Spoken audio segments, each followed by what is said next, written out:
जीवन के सत्य की पहचान होनी चाहिए। इसलिए ज्ञान मुद्रा में, और ज्ञान इसलिए क्योंकि प्रपन्न पारिजाता है। महर्षि वेदव्यास जी कहते हैं कि जो प्रपन्न हो जाता है भगवान को, वो पारिजात कल्पवृक्ष के नीचे बैठता है। पारिजात कल्पवृक्ष को कहते हैं। भक्त कभी अपने को दीनता में जीता नहीं है।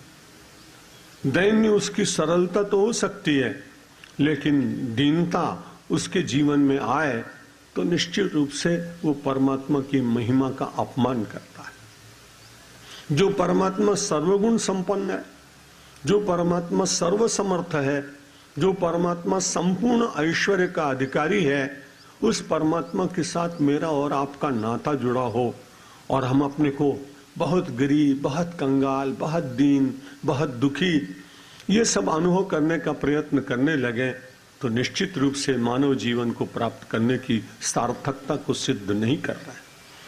समय समय पर मनुष्य होने के कारण ऐसा भाव आएगा, क्योंकि हम सब लोग साधक हैं, चल रहे हैं अध्यात्म के मार्ग पर, लेकिन अधिकांश रूप से जब जब आवरण आ जाएं, उन आवरणों को हटाने का व्यक्ति को प्रयत्न करना चाहिए।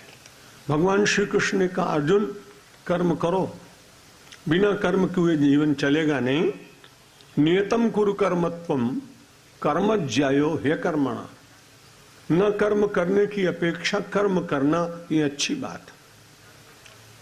किसी आदमी ने सोचा कि कर्म करने की बात कह दी भगवान ने, अब कर्म करना चाहिए, और वो उन कर्मों का विभाजन नहीं कर सका कि वो अच्छा कर्म है कि बुरा कर्म है।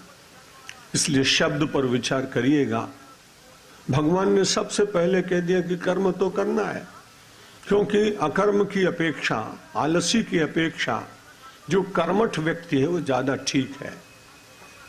लेकिन कर्म कौन सा करना चाहिए?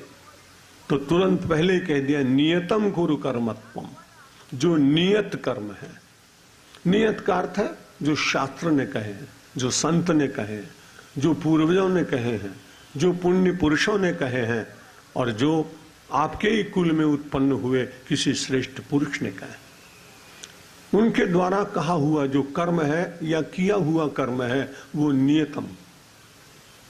किसी आदमी ने कहा कि नहीं, जो मन में आएगा सो करेंगे हम, तो शास्त्र विरुद्ध करोगे ना। यदि शास्त्र विरुद्ध किया तो परिणाम क्या होगा? यह शास्त्र विधि मुत्सज्य वर्तते काम कारतः न सिद्धिम वाप्नोते न सुखम न पराम गति। भगवान ने कहा जो नियत कर्म नहीं करेगा, मन में आया सो करने लगेगा। मन ने कहा कि चलो सुरापान करें, बड़ी कठिनाई।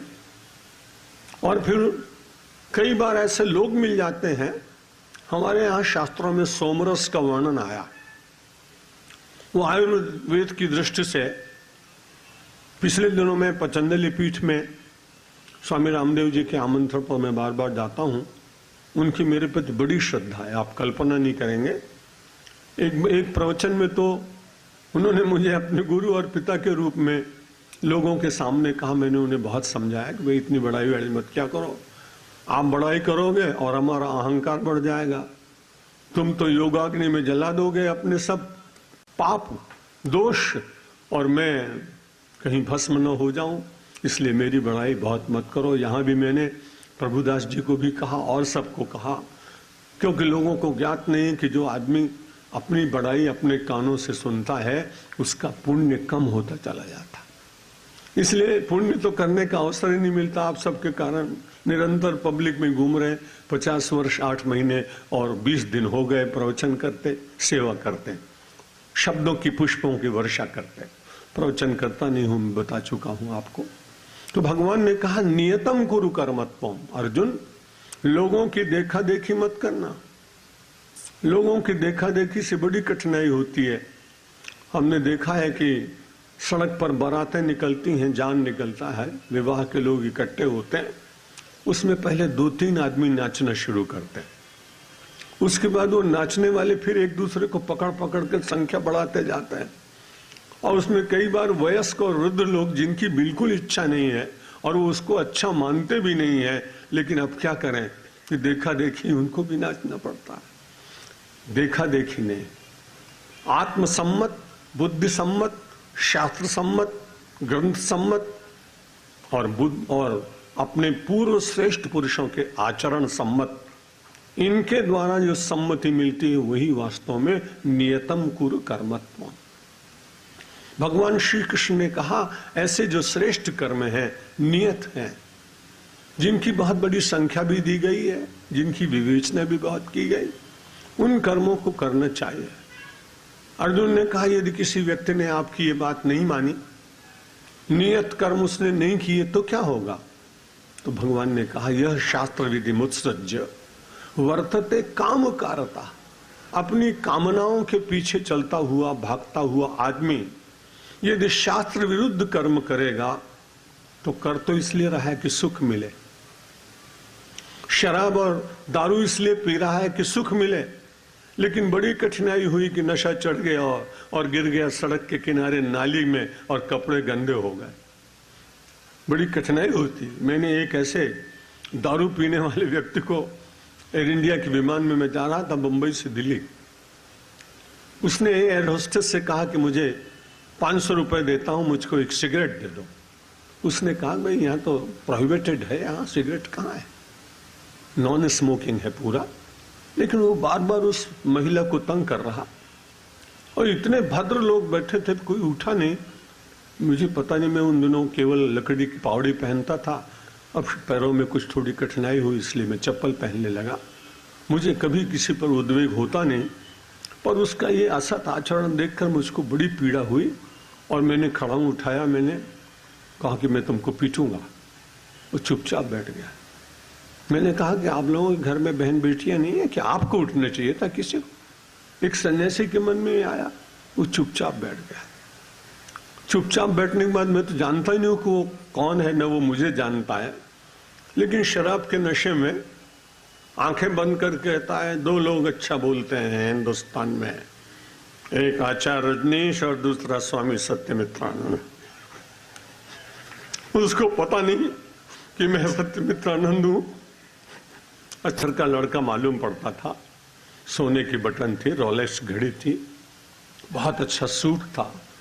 मुझे उस पर बड़ी दया आई क्योंकि उसने उल्टी कर दी, सारे कपड़े उसके गंदे हो गए। अब उसको वहां टर्मिनल तक ले जाने के लिए कोई तैयार नहीं था। मैंने कहा भाई इसको मैंने ही डांटा है तो ये मेरा धर्म है कि मैं इसको पुचकार के ले जाऊं, इसलिए मैं धीरे धीरे उसको ले गया। कोई परिचित आदमी मिल गया, मैंने कहा भाई इस समय ठीक स्थिति में नहीं, इसको ठीक से ले जाओ। अब वो वर्तते काम कारता, उसने ऐसा सोचा होगा कि जो कुछ मैं कर रहा हूं बहुत अच्छा कर रहा हूं, पैसे भी बिगड़े, वस्त्र भी बिगड़े, अपमान भी हुआ, इसलिए कर्म करते समय विचार कर लेना चाहिए परिणाम क्या होगा। यह शास्त्र विधि मुत्सृज्य वर्तते काम कारता। केवल अपनी कामना में बंधा हुआ व्यक्ति अपनी दृष्टि को, अपने चरण को, अपने हाथ को, अपनी जिह्वा को, अपने चिंतन को जब गलत रास्ते पे ले जाता है तो उसका परिणाम होता है न स सिद्धि मवाप्नोति, उसको कार्य की सिद्धि नहीं मिलती, उसको सुख नहीं मिलता है।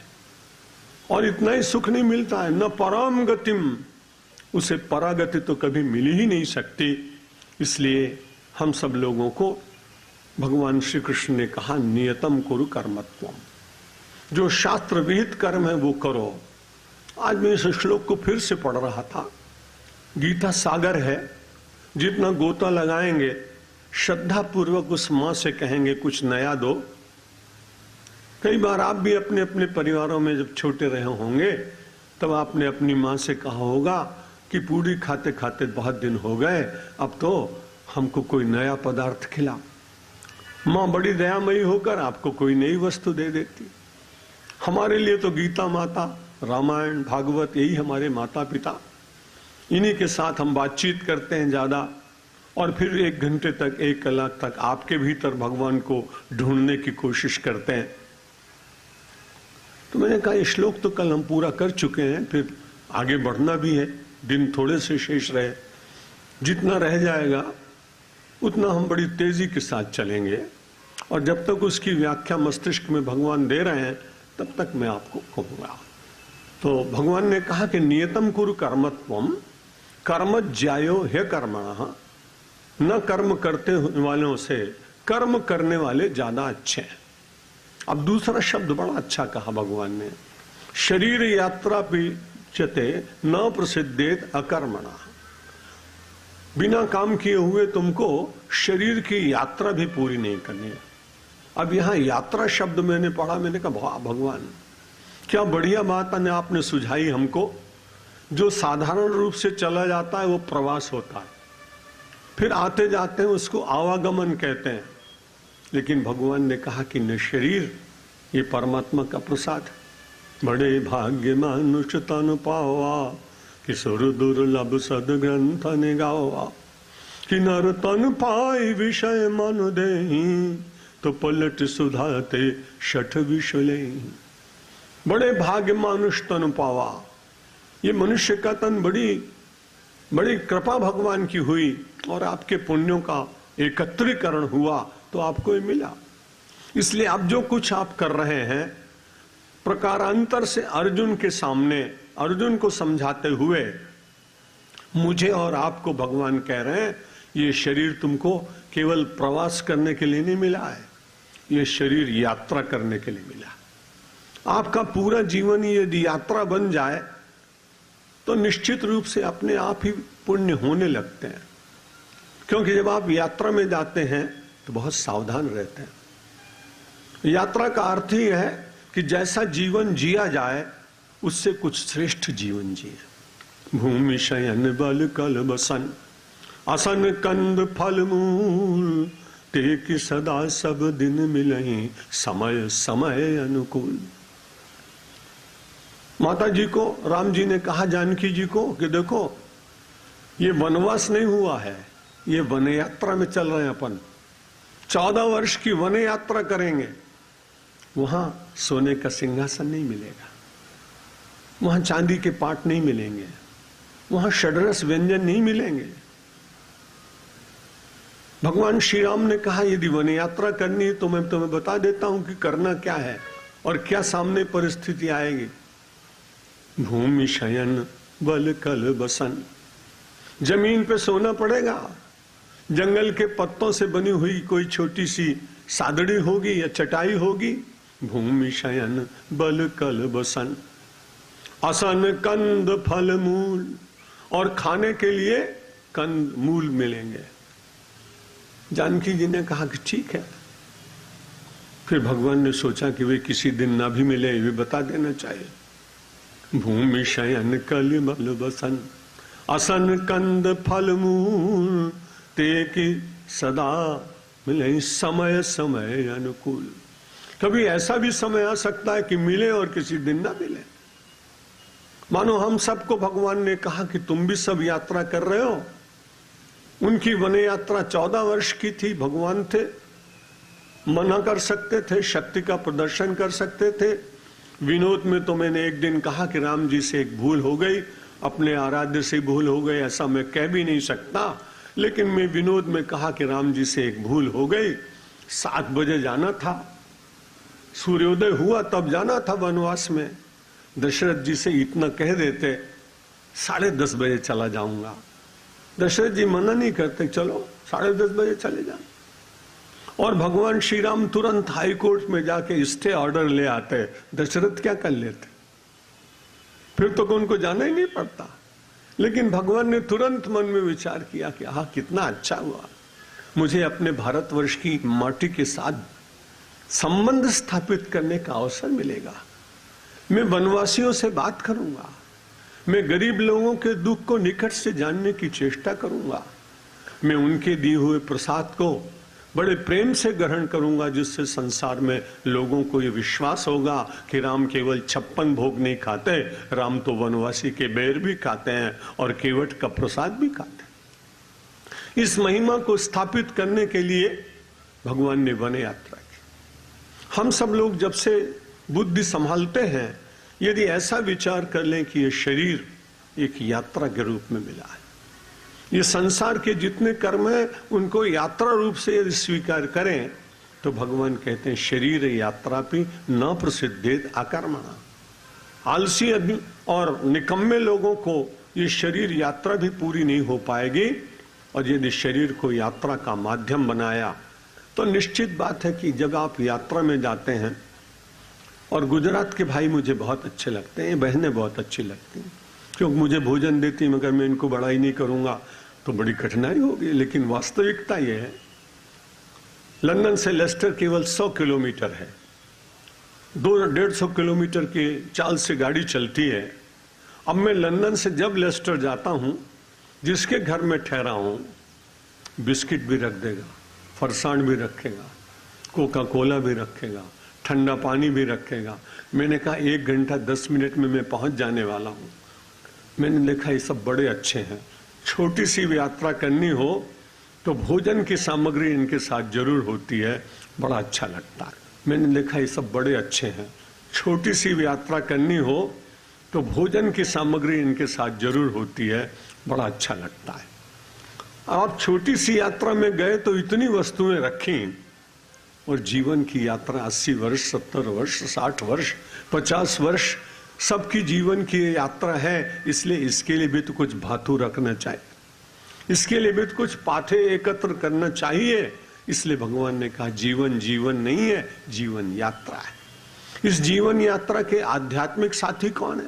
प्रार्थना, जप, संध्या, सदग्रंथों का स्वाध्याय, सत्पुरुषों के साथ बैठना, ध्यान करना, योगाभ्यास करना, तीर्थ यात्रा करना, दान करना। इतने पाथे बताए, जिसकी जहां रुचि हो उस पाथे को लेकर और अपनी जीवन यात्रा को चलाने का प्रयत्न करना पड़ता है। महाभारत का युद्ध हो गया। एक दिन बहुत ज्यादा उदास हो गए धर्मराज युधिष्ठिर। युधिष्ठिर के साथ भगवान की बातचीत कम होती थी, क्योंकि हरदम मन में विचार रहता था कि ये भगवान है, भगवान के साथ ज्यादा बातचीत नहीं करते। अर्जुन हरदम भगवान के साथ बात करता था। जब युधिष्ठिर देखते कि अर्जुन बहुत भगवान के साथ बात करता, तो एक दिन पूछा कि भगवान के साथ बहुत बात करता है। बोला आप तो भगवान को भगवान मानते हैं, आप कैसे बोल सकते हैं? लेकिन मेरे तो भगवान सखा है, और मित्र के साथ नहीं बोलूंगा तो किसके साथ बोलूंगा? इसलिए वो उनके साथ मित्र। लेकिन युधिष्ठिर की उदासी देखकर अर्जुन ने कहा कि मेरा बड़ा भाई उदास है, भगवान के पास चलें, ले चलते हैं। क्या हुआ? अब युद्ध जीत गए, कौरवों का पतन हो गया, अब किस बात की उदासी है? युधिष्ठिर ने कहा महाराज बहुत लोगों की हत्या हो गई, पाप लगा है, इसलिए मन बड़ा घबराता है, बहुत चिंता में हूं। भगवान ने कहा गीता सुनने के बाद भी तुमको ऐसा लग रहा है? तुमने कोई अपने स्वार्थ के लिए तो मारा नहीं, तुमने तो मेरी सहायता की है। यदा यदा हि धर्मस्य ग्लानिर्भवति भारत अभ्युत्थानम धर्मस्य तदात्मानं सृजाम्यहम्। तो मेरे उस कार्य में तुमने सहायता की है, असत का संहार किया है, कालिमा को मिटाया है, अंधकार को समाप्त किया है, दुष्टों का दलन किया है, आसुरी वृत्ति के लोगों को धराशायी किया है। इसमें तो तुम मेरे सहायक रहे हो, तुम क्यों उदास हो? कहा महाराज फिर भी हो, कई ब्राह्मणों का भी वध हो गया है बड़ी, तो क्या करना चाहते हो? उन्होंने कहा महाराज यात्रा करके आए तो उसके बाद हमको ऐसा लगता है कि हम ठीक हो जाएं। बहुत अच्छी बात, जाओ। जाने लगे यात्रा करने के लिए। भगवान ने कहा युधिष्ठिर जरा आना, मैं भूल गया था। मैं घूमता घूमता कहीं गया था तो एक बाबा जी ने, एक संत ने मुझको एक तुम्बी दी थी, गोल एक होती है अयोध्या की तरफ दूधी, जब वो सूख जाती है तो उसके भीतर का भाग निकाल देते हैं और वो पानी पीने के काम में आते हैं, उसको तुम्बी कहते हैं। भगवान ने कहा तुम यात्रा में जा रहे हो तो मेरा भी एक काम करना, उसमें से जरा सा टुकड़ा तोड़कर भीतर का भाग युधिष्ठिर के हाथ में दिया, कहा खाओ इसको। खाया तो बड़ी कड़वी थी, तो बोला तुम भी ले जाओ, सब तीर्थों में स्नान कराना, इसको भी स्नान करा के लाना। सब तुम्बियों को जहां जहां स्नान किया, लौटे वर्ष भर के बाद।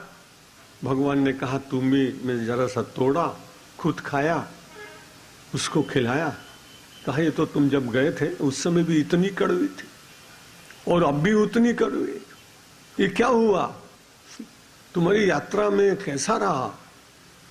भगवान ने कहा कि तुम्हारी यात्रा तो ठीक हुई, लेकिन वास्तविक यात्रा क्या करनी चाहिए वो मैं तुम्हें बताता हूं। यात्रा का निषेध नहीं किया, क्योंकि तीर्थ में गए तो महात्माओं का दर्शन हुआ, प्रकृति का दर्शन हुआ, प्रपात का दर्शन हुआ, पक्षियों का दर्शन हुआ, कलरव गान सुनने को मिला, प्रपातों के संगीत सुनने को मिले, हिमालय की श्वेतता देखने का अवसर मिला, देवदार वृक्ष हिलते हुए उनमें देवताओं की ध्वनि सुनने को मिली, ये सब बहुत अच्छा हुआ। लेकिन भगवान ने कहा देखो, शरीर यात्रा को पूर्ण करने के लिए मैं तुम्हें कुछ दूसरी बात बताता हूं कि आत्मा नदी संयम तो ये पूर्णा सत्यावहा शील तटादयोर्मे तत्राभिषेकम कुरु पांडुपुत्र न वारिणा शुद्ध्यति चांतरात्मा। वारिणा अंतरात्मा न शुद्ध्यति, केवल जल के द्वारा अंतरात्मा की शुद्धि नहीं होती। इसलिए जो अब तुम्हारे दिन शेष रहे, वो यात्रा तुम करके आए, बहुत अच्छा हुआ, संतों के आशीर्वाद मिले होंगे, भगवान के देवताओं के स्वरूपों का दर्शन हुआ होगा, लेकिन जो शरीर यात्रा तुम्हारी शेष रही है उसमें तुम्हें कहां स्नान करना है, कहां पवित्रता प्राप्त करनी है, ये मैं तुम्हें बताता हूं। आत्मा नदी, अपनी आत्मा की नदी में स्नान करो, और आत्मा की नदी में स्नान करते करते देहाध्यास टूट जाता है, देह का अभिमान मिट जाए और धीरे धीरे आत्माभ्यास हो जाए तो शरीर में जो कुछ घट रहा है उसकी प्रतीति नहीं होती, चाहे वो शहीद हो और चाहे वो संत हो। जब उसका देह के प्रति बहुत प्रेम नहीं होगा तो लक्ष्य के प्रति प्रेम हो जाता है। पाटीदार समाज में मैं परसों जब प्रवचन करने गया तब मैंने वो बात भगत सिंह की सुनाई थी, बहुत सारे श्रोता थे, कुछ नए होंगे। मुझे ऐसा लगता है कि भगत सिंह को इतनी बड़ी वेदना निकट में है, फांसी का फंदा गले में लगने वाला है, लेकिन देह की चिंता नहीं। क्यों? जब देह की चिंता नहीं हो तो उससे जो श्रेष्ठ कुछ होता है, मनसस्तु परा बुद्धे यो बुद्धे परतस्तु सहा, मन से श्रेष्ठ बुद्धि और बुद्ध से श्रेष्ठ आत्मा। बुद्ध से विचार करते करते जब व्यक्ति ने सोच लिया कि मैं देह नहीं हूं, जो सुख दुख आएगा उसको स्पर्श देह से होगा लेकिन आत्मा से नहीं होगा। जब ये दीर्घ दृष्टि और उच्च दृष्टि आती है तो कई बार महापुरुषों को अपने शरीर के कष्ट का ज्ञान नहीं होता। पूज्य यहाँ के बड़े श्रेष्ठ महापुरुष हो गए, रंग अवधूत जी महाराज, शारीरिक दृष्टि से कठिनाई थी पर कभी उनके मुंह पर उदासी नहीं देखी। रामकृष्ण परमहंस जैसा महापुरुष जिसके गले में 3 वर्ष तक 4 वर्ष तक और वो कैंसर का रोग हो गया, बोल नहीं पाते थे। एक दिन विवेकानंद के मित्रों ने कहा कि गुरुजी अपने काली माता से प्रार्थना क्यों नहीं करते हैं कि उनका रोग ठीक कर दे। बात तो ठीक थी।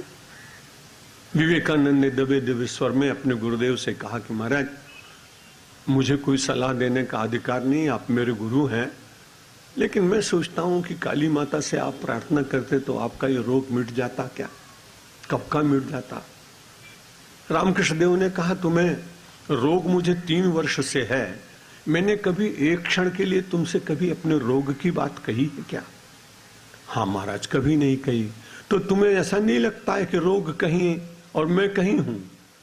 रोग शरीर में है और मैं आत्मा में हूं, इसलिए रोग होने पर भी ऐसे दिव्य महापुरुष अपनी यात्रा में उस यात्रा का जो फल है उसके साथ अपने को जोड़ कर रखते हैं।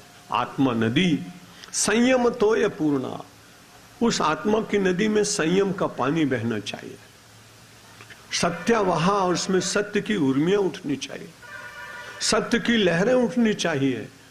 सत्य आत्मा नदी संयम तोय पूर्णा सत्यावहा शील तटादयोर्मी, शील और दया उसके तट होने चाहिए। तत्राभिषेकम कुरु पांडुपुत्र युधिष्ठिर, अब बचे हुए जीवन की यात्रा में इस नदी में स्नान कराओ। नवारिणा शुद्धति चांतरात्मा, केवल वार्य के द्वारा जल के द्वारा अंतरात्मा की शुद्धि नहीं होती है। भगवान ने अर्जुन को कहा, ये जो देह मिली है इससे सत्कर्म करते जाओ और बार बार विचार करना कि ये शरीर यात्रा कर रहा है।